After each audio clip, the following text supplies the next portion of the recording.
Greetings. This is a continuation video of looking at some of the characteristics of this low-cost Harbor Freight multimeter.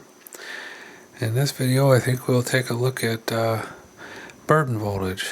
Basically, what's the voltage drop across this meter when it's measuring current. So let's see how we do that.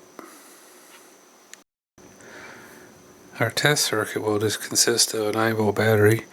We'll have the Harbor Freight meter measuring the current through a variable resistor, and then we'll take a voltmeter and measure the voltage drop across the multimeter at different full-scale currents.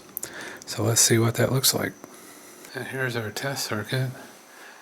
We have a 9-volt supply, and that's going series through the Harbor Freight meter and the variable load. And then we have a voltmeter connected across the Harbor Freight meter to check the voltage drop across the meter at different full-scale ranges. So let's see what they look like. Here we have the 200 microamps reading full scale. The burden voltage is 200 millivolts. Here we're reading full scale 2 milliamps, and the burden voltage is 201 millivolts. And here we're reading full scale 20 milliamps, and the burden voltage is 210 millivolts. And full scale at 200 milliamps, and the burden voltage 288 millivolts.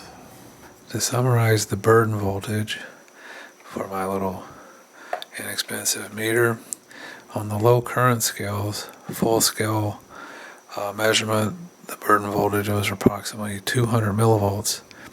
And for the high current scale, the burden voltage was around 290 millivolts. Just a couple of closing comments. We haven't talked about the battery test function. That's a very nice feature for this little meter. Puts a load on the battery when you put it in this position. It comes out to be around 370 ohms. And you can test, like 3-volt batteries, 1.5 volt, 9-volt batteries. I'll be honest with you, you could, for this price of this little meter, you could basically justify it just to be a battery tester, and all the other functions it does are just pluses. And I really need to mention, I would highly discourage measuring AC volts with this meter. And the diode tester. The diode tester is it's a constant current source. I did look at it.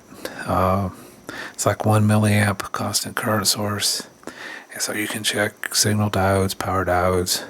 You cannot check LEDs with this because once the voltage load on that current source gets above about a volt, the current drops off pretty fast. So it just doesn't have the capability to test LEDs.